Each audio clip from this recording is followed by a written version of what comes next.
Nouvelle édition sur l'ORTB. Bonsoir à tous. Voici les titres de ce journal. Bassila et Djougou accueillent les leaders du bloc républicain. Objectif vulgariser les thèses du parti et en présenter le logo. Lenaï Kagwaza ou nous en dit plus.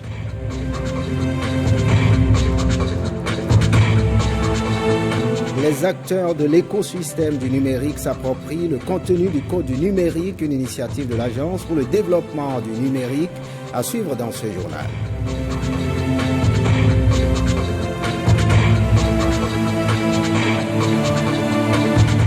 10 janvier, date de célébration des religions endogènes, occasion pour mettre au grand jour certains rituels dévolus au culte vaudou. Zoom sur les danses qui s'exécutent à l'occasion. Sourojo Miton Sabouran, acteur culturel, vous l'entendrez dans cette édition.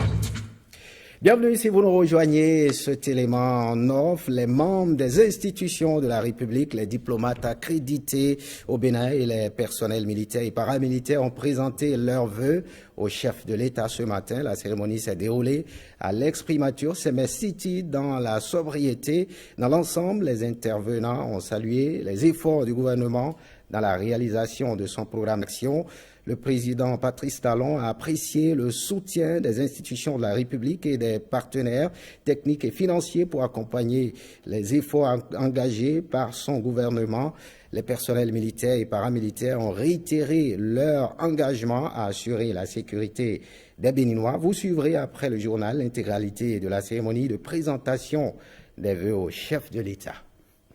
Direction le zoo, les têtes couronnées d'Abomey s'insurgent contre les propos diffamatoires de certains politiciens à l'encontre du chef de l'État. Ils ont organisé un meeting au cours duquel ils ont réaffirmé leur soutien au président Patrice Talon en attendant l'intégralité de leur message. À la fin du journal, suivez donc un extrait au propos de Jérôme Ngwa. Mi bien non parofi bo mi suko bo tekmo kakaga bo mi blobo to ga mi ton si jeka Patrita et Wakati. Moi, je dis que tout le monde, oui, d'accord, vite bon. Ni là, d'accord, nous nous. Ni là, comme nous nous, et bon pour nous, à comme nous les dit, à comme nous ayons, mais si les délais, mais à quel nous comme temps, mais à play pour un délai, et bé à y romper.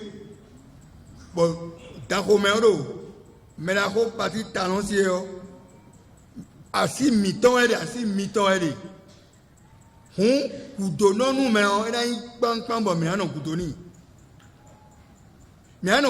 ba no kudoni do nu e mi ano kudoni town bo ekpo na mo mi pa mi ona mo ekpo kudo na mo ekpo nu ko na mo mi kele vi ek pe ati vila ko la go vile po mi de bo po je ka mo mi de tegbe bo mi ano po bra no to gan gudo to gan si je ka pati talon gudo e mi ano kudo ton akpode we ya bon mi me ka ita mi ka onu mi de su se we jije yo melele o fenje ide e o na imo bon ka bio mi bi oranji mi yi pe bon kaon mi ano kudo ton mi na kwa lo do ponu we gbaji mi me we gbaja vi mi me we gbaja vi le mi kwa lo mi le bo tun lojo ma tun lojo mi o tanja un alors mi ko din ka don jele mi gbe bo mi ano me la ko parti talon gudu mi ka no gudu ton yo mi na du do e nu mi bi don jele mais politicien bo fie bo vi mi ton le yo ye podo au conseil communal po mais au député wa mais ministre wa na tun do mi wa ko yo mi na mu mi wa mi na so toro tonu na do ko mi a panu me da ko bra dalwe ye de ko lo do yi ton mi lo mi ka no gbangban mo na tejini do toga parti talon dagbe ne blu de yo mi na kenu bo do o e mi a teji ba no kudo ton no wezo ba si atale bi no bu bo yi lo ko gba javile bo yi lo o me ko yi me bo yi wan nu ta ko me bo e ma do ta ko me nu enu mi a bo ta ko me vieni yo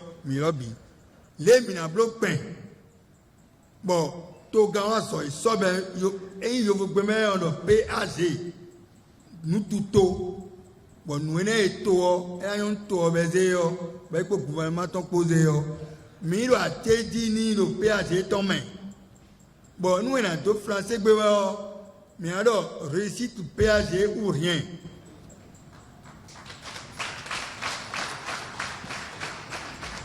Amon ando pobio mebi bon ka do million no cambio me no do talon kunyo mi cambio me o mi ano cambio do talon yo a igbe ani talon ka wa bo ma yo a mi na say na la réponse to mi gbere a ando mi lo akwede a ohu akwede a to ohu e kon to ndo mi lo a joy no jaiwe so ali o we so a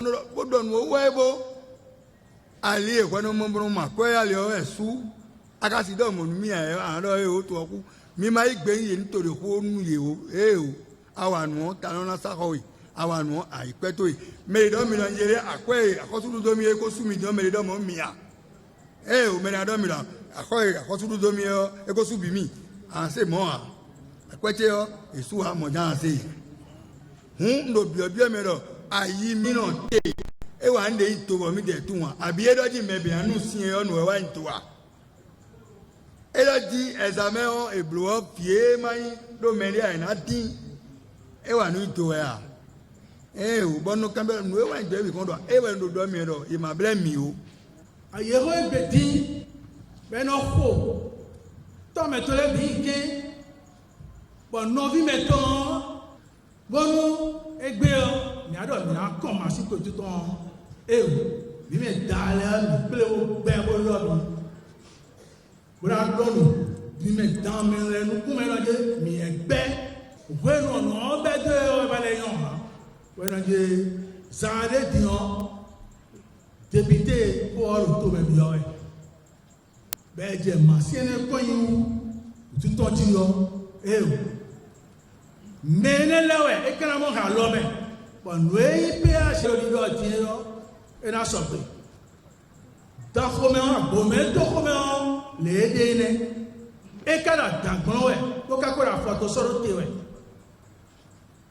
bon le bo me na no be yo e do we so ton ka we bo ko e me bi o di yo mu tutu na je file gboji bon dion ina igbe bo ina kon machine de me le kono ji e me no jere de a do e kon machine ko to bi e ne ro to onu e kon machine ko e kon machine no bi mi gbe ro bi mi gbe ta mo bora foi dale dewe mi be bi play bo do taron budo a formation mi do fi a commencer au 15 heures et na momi me de li attend 15 heures na momi jamais na momi. Vous suivrez l'intégralité de cette sortie des têtes couronnées d'Abomey juste après ce journal. Et on marque notre traditionnel arrêt à la Criette, mardi 8 janvier 2019, 12e journée du procès ICC Service devant la Criette. Bonsoir James William Baguidi. Bonsoir à vous, bonsoir à tous les téléspectateurs. Eh bien, c'est la science agricole et la science bancaire qui étaient appelées à éclairer ce jour la Cour dans le procès ICC Service. De quoi il était-il question? Science agricole, science bancaire, ces expressions ont été utilisées par le président Syriac Dossa, président de la Cour de répression des infractions économiques et du terrorisme, vous le savez. Donc, pour mettre en exergue l'expertise qui était attendue des nouveaux appelés à la barre. Ces derniers, en effet, nouveaux appelés devant la Cour, avaient pour devoir de dire ce qu'ils pensaient des montants de l'argent déposé par les déposants de ICC Service, en tout cas de ce que les dirigeants de ICC Service en faisaient pour atteindre des bénéfices de 160%. Ainsi sont appelés à la barre M. Richard Lokossou, chargé de production animale à la retraite, M. Marius Sodjinou Aïna, ingénieur agronome en service au ministère de l'Agriculture, et M. Thierry Merkouenou, qui était banquier. Qu'il vous souvienne qu'en déposant les jours antérieurs, les responsables d'ICC Service avaient dit fructifier ou faire fructifier de manière extraordinaire les dépôts des déposants et atteindre des montants bien supérieurs aux 160% qu'ils offraient à ces derniers. Avant que ces nouveaux appelés à la barre ne puissent faire leur déposition, une nouvelle bataille d'avocats a eu lieu. Pour quelles raisons? Oui, cette bataille d'avocats était portée sur la qualité à accorder à ces nouveaux appelés devant la Cour. Faut-il les appeler experts ou techniciens? Fallait-il en conséquence les obliger à prêter serment ou non? La Cour tranchera en faveur d'un statut de technicien qui n'obligeait pas les déposants à prêter serment avant de dire leur expertise sur les questions dont ils avaient connaissance. James William, finalement, les techniciens ont pu se prononcer devant la Cour, notamment sur les activités agro-pastorales de ICC Service. Que retenir de leurs propos? De leurs propos, ils analysent secteur par secteur des possibilités de gains offertes à ICC Service au regard de ces investissements, de la culture du maïs, de l'ananas, du soja ou du haricot, ainsi que dans les bovins, caprins, volailles. Aucun expert n'a évalué à plus de 50, maximum 60% pour ce qui concerne le manioc sur un an, les possibilités de gains dans les meilleures conditions imaginables. Autrement dit, l'agro-pastoral ne pouvait pas rapporter aux acteurs de ICC Service les bénéfices faramineux qu'il redistribuait. Eh bien, quant à l'expert bancaire, qu'a-t-il dit concrètement? L'expert bancaire, quand il a été appelé à se prononcer, devait parler à la suite de Émile Tegbenoun de la possibilité que ce dernier ait pu détenir 27 milliards 50 millions de francs CFA dans ses coffres. À domicile de cette déclaration, on retiendra que pour transporter et conserver une somme de 1 milliard de francs CFA, il fallait une cantine grosse de la taille de celle que utilise la Commission électorale du Bénin à l'occasion des élections. En conséquence, le doute est resté très épais sur le fait que l'accusé Émile Tegbenoun détenait chez lui la somme qu'il continue d'accuser ceux qui ont mené les perquisitions dans son domicile de lui avoir tout simplement volé. Finalement confronté également au dire des techniciens, les accusés Guy Akologan, Pamphile Dou et Émile Tegbenoun n'ont pratiquement plus été en mesure de donner des données chiffrées sur le domaine de l'agro-pastoral qu'ils disent pourtant être l'un des domaines phares qui leur a permis d'acquérir les bénéfices qu'ils ont redistribués pendant pratiquement 2 ans et demi. James, le feuilleton, que dis-je, le procès ICC Service se poursuit demain. Oui, en effet, la journée s'est achevée sur des dépositions des responsables des locaux d'institutions bancaires où Émile Tegbenoun a dit déposer régulièrement de l'argent. Certaines de ces opérations ont été confirmées, mais pour plus de précision, la Cour a demandé aux banquiers de se présenter à nouveau dès demain. Merci James William Bagidi, suite de cette édition. Décortiquer, comprendre et s'approprier le contenu de la loi portant code du numérique en République du Bénin, un exercice auquel étaient conviés ce mardi plusieurs personnalités de l'écosystème du numérique à Cotonou, une initiative de l'Agence pour le développement du numérique AND, Rebecca Kendiaondé, François Zissou. Participe à cette vulgarisation. Un aéropage de personnalités au profil varié. Juristes, professionnels des médias, opérateurs JSM, universitaires, acteurs de l'écosystème du numérique. Tous ont répondu présents à l'appel de l'ADN, Agence pour le développement du numérique, pour discuter d'un sujet d'envergure, le code du numérique. Une journée entière pour s'approprier son contenu. Ce que j'espère que nous allons voir aujourd'hui à travers les différents ateliers, c'est réellement comment parler de ce texte, comment diffuser les messages, comment utiliser ce texte de manière à ce que cette transformation que nous appelons de nos voeux se fasse dans les meilleures conditions pour le secteur du numérique, mais en fait pour l'ensemble des secteurs de notre vie et de nos activités. 13 juin 2017, à l'Assemblée nationale, il a été voté à l'unanimité le Code du numérique. Validé par la Cour constitutionnelle, il sera promulgué par le président de la République en avril 2018. Le Code du numérique, c'est un cocktail de 647 articles de loi répartis en 7 livres et quelques centaines de tests d'application réunis en un document. Un guide unique qui constitue désormais le cadre législatif et réglementaire du secteur de l'économie numérique. Une innovation majeure au Bénin et en Afrique francophone, d'où l'importance de sa vulgarisation au regard des défis de sa mise en application. Il faut réussir à doter cette loi de ces tests d'application.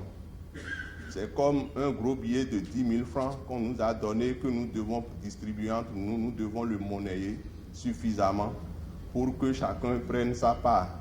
Dans sa partie législative, le Code du numérique regroupe également un ensemble de lois revues et enrichies. C'est une boussole de base pour les domaines des communications électroniques, des services de confiance, du e-commerce, de la cybersécurité et de la protection des données à caractère personnel. Je voudrais vous appeler à être nos ambassadeurs, les ambassadeurs de ce code, les ambassadeurs de cette disposition, pour expliquer, pour sensibiliser, pour dire à toute la population, parce que c'est aussi de la population qu'il s'agit. Il ne s'agit pas que d'un code qui touche les sachants que vous constituez, mais c'est aussi un code qui touche en fait le Béninois lambda. La rencontre de ce jour est la première d'une série qui va s'étendre sur toute l'étendue du territoire national. Gouvernance mondiale et postmodernité, défis pour l'Église et les cultures africaines. C'est le thème de la conférence inaugurale d'un colloque scientifique organisé par l'Institut supérieur des sciences religieuses Notre-Dame, de l'inculturation, de la traite négrière à la révolution sexuelle. Les aspects abordés sont multiples. Gisèle Poguet et Bernard Diawé. Défendez vos cultures. Appel pastoral vieux de 40 ans, dressé contre les pensées et les penseurs de l'Occident. Vecteur d'une idéologie de déni. Tous en Occident, depuis Montesquieu jusqu'aux penseurs de la modernité et de la postmodernité aujourd'hui, tentent de tranquilliser la conscience de nos frères blancs en doutant que Dieu ait pu mettre une âme dans un corps si noir. Comment Dieu peut-il mettre une âme dans un corps aussi noir? Expression d'un double déni. Déni d'humanité et de culture à l'homme noir, une philosophie acceptée et codifiée par les administrations occidentales. Le Code noir stipule, l'article 44, que l'esclave est un bien meuble, comme la table à manger ou le hamac sur la véranda, manière bien confortable de tranquilliser la conscience des esclavagistes. À ce déni d'humanité s'ajoute un autre aussi pernicieux que dévastateur. Je me suis dit que l'Afrique se trouvait aujourd'hui dans une situation similaire à celle de l'Occident dans les 60. Les années 60 en Europe sont celles du triomphe de la révolution sexuelle et de la déconstruction des institutions. Le règne d'une société sans famille, sans autorité parentale et où la femme est appelée à faire de son corps et de son sexe ce qu'elle veut. Aujourd'hui, l'Afrique reçoit ces idées au nom de la mondialisation. L'Afrique est confrontée de plein fouet aux effets de la mondialisation, doit faire un acte de conscience d'elle-même. Elle doit prendre conscience de qui elle est et elle ne peut se connaître elle-même qu'à la lumière des dons tout à fait spécifiques que Dieu a fait à l'Afrique, aux cultures africaines. C'est à ce niveau que l'inculturation s'est invitée dans le débat. La grande mission de l'inculturation qui deviendra le thème par excellence de l'évangélisation respectueuse des cultures, enracinées toutes dans des croyances que protègent, affinent et font croître les religions, était vraiment inaugurée avec cette double figure missionnaire de Monseigneur Steinmetz et du Père Aupier. L'Afrique est appelée à soutenir l'œuvre d'inculturation lancée par Père Aupier et Monseigneur Steinmetz, continuée aujourd'hui par Monseigneur Barthélemy Adoukonou. Voyons cette célébration le 10 janvier prochain sera célébrée au Bénin la fête des religions endogènes, occasion donc pour mettre au grand jour certains rituels dévolus au culte vaudou, zoom sur les danses qui sont exécutés avec Sorodio Miton Sabouran, acteur culturel et adepte du culte vaudou. Il est au micro de Ariane Da Silva et Ernest Tégo.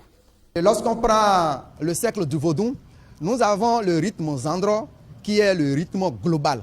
C'est au sein du rythme Zandro qu'il y a toutes les autres catégories de danse que nous avons. Par exemple, le Adjo, le Legbahun, le Agehun, le Sapatahun, le Danhun, le Gouhun, le Tovodouhun, qu'on appelle encore Nesupehun. Lorsqu'on prend par exemple la danse de Hebioso, le Yadanhun, vous savez que le Hebioso, appelé tonnerre, c'est une divinité qui a de la force, qui a de l'énergie. Et quand il agit quelque part, tout l'environnement sent sa présence. C'est pourquoi dans ces pas de danse, vous allez voir que les hommes sont appelés souvent Honsonu, les Honsonu.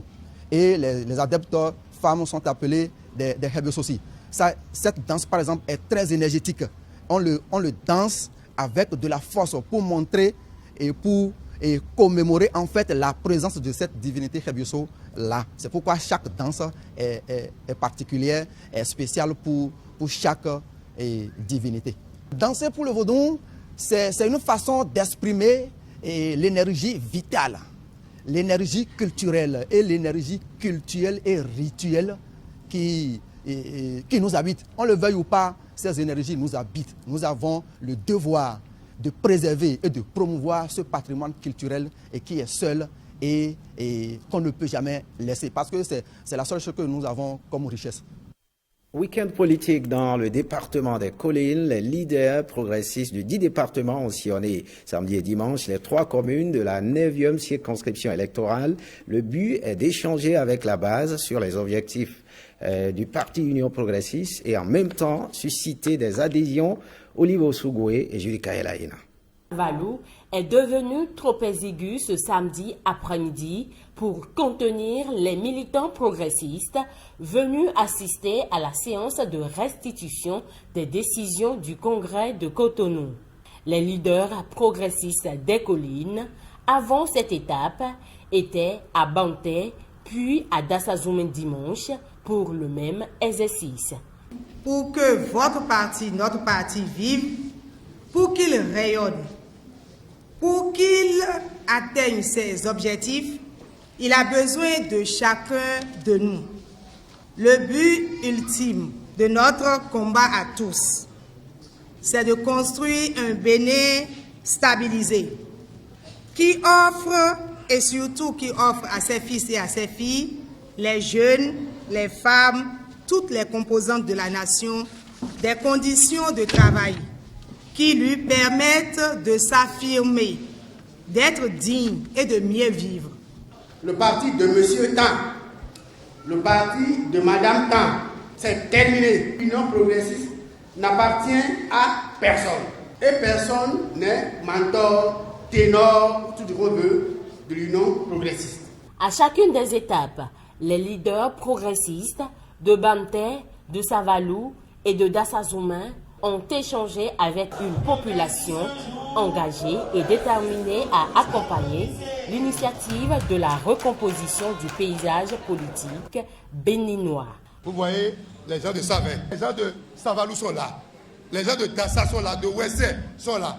Ce n'était pas évident. Les gens de Banté, toutes les 6 communes sont présentes, représentées par ces cadres, par ces députés, femmes comme hommes. Ça, je vous dis, ce n'était pas évident. Le mérite, c'est à qui? Patrice Talon. Il dit, vous pouvez vous boxer, vous pouvez vous chamailler, vous pouvez vous quereller, vous allez travailler ensemble, vous allez vivre ensemble. Après étude et fouille, nous avons rencontré dans nos idées le baobab. Et nous savons qu'à la base, vous connaissez le baobab. C'est vrai, il y a le caïcédra, il y a l'iroko, il y a tout ce que vous connaissez, mais le baobab est un arbre spécial. À l'Union progressiste, c'est un engagement politique de type nouveau au service des générations montantes.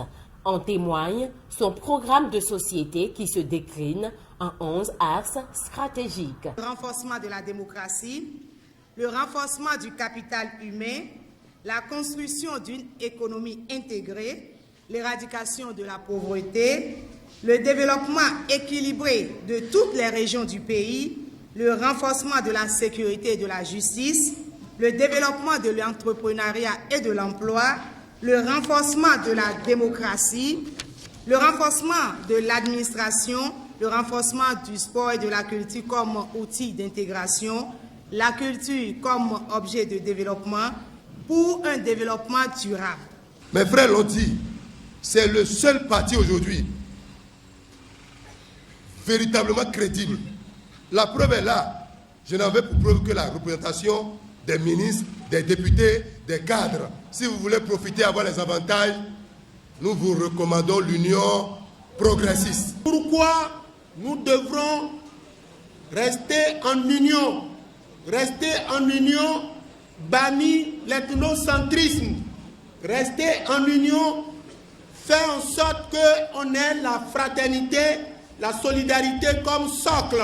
À l'échelle nationale, l'Union progressiste, de par ses objectifs, attributs et valeurs, veut cultiver le patriotisme, l'unité nationale, le progrès social et rétablir la justice sociale. Un tour dans le septentrion avec le bloc républicain. Les leaders du bloc républicain étaient dans la soirée de ce dimanche, respectivement à Djougou et Bassila. L'objectif demeure le même, vulgariser les tests du parti et en présenter le logo. Lenaïka Gwazaou et Alessis Sebouemou. Djougou accueille à son tour l'impressionnante délégation du bloc républicain. Une formation politique portée sur les fonds baptismaux à Parakou, en présence de plus de 6000 militants. Nul ne sera de trop pour la consolidation du bloc. Il y a des dizaines de milliers de nos compatriotes qui attendent d'adhérer au parti. Et ce que nous venons faire aujourd'hui, c'est expliquer comment cela va se faire. Comment tous les autres qui aimeraient se joindre à ce mouvement-là, à ce bloc républicain, pour participer à la construction, nous y croyons, le plus grand parti du Bénin, comment ça va se faire. Mais il faut être dans une disposition d'esprit, et je veux insister là-dessus ici à Djougou. La disposition d'esprit, c'est l'unité. Dans le parti aujourd'hui, il y a une trentaine de députés sur 83 à l'Assemblée nationale. Nous voulons retourner à l'Assemblée en mars, avril, quand les élections auront lieu, avec beaucoup plus de députés que ça. Et ça commence ici à Djougou et dans la 14e. Les structures de décision et celles opérationnelles donnent vie au fonctionnement du parti. Pour adhérer, il y a un registre qui sera ouvert au niveau de chaque quartier, de chaque village. Ce registre, pour l'instant, c'est un cahier, le voilà, avec le cheval blanc, qu'on mettra à la disposition de tous les villages et quartiers de ville. Et quand on est militant, il y a des obligations, des cotisations. Le montant n'est pas encore fixé, il sera fixé, de telle sorte que chacun puisse payer. C'est un montant symbolique, puisqu'il y a aussi des financements des partis politiques qui viennent. Plus vous êtes fort à l'Assemblée, ce financement, mieux vous l'avez. Ce qu'on attend de vous, c'est que dès que vous allez quitter ici, allez donner la bonne nouvelle. Il faudrait que tout le monde puisse adhérer au bloc républicain dans Djougou et dans la Donga. Dans tous les villages. Il faudrait qu'on trouve des villages où quand on demande bloc républicain, c'est 100%. Nous formons tous ensemble le bloc républicain. Il n'y a pas de raison que nous ne soyons pas les premiers. Ici, à Djougou, dans la Donga et dans l'ensemble des 4 départements du Nord. Le bloc républicain, c'est le bloc de tous les Béninois. Notez aujourd'hui, c'est une révélation que je suis en train de vous porter. La première force qui va sortir des urnes en masse, le bloc républicain. Après Djougou, c'est Bassila qui reçoit les ténors de la grande famille républicaine. Ici, l'exercice est le même. Expliquer la vision du parti et convaincre la grande masse à y adhérer. Exercice réussi. La 13e et la 14e circonscription électorale sont ainsi engagées à soutenir le bloc. Et déjà, les populations promettent les 4 sièges de la zone aux Républicains à l'installation de la prochaine législature. Fin de ce journal, merci de l'avoir suivi. Retrouvez Précieuse Akoué Renaud pour l'édition du soir. Bonne suite des programmes sur RTB. Passe sans vous.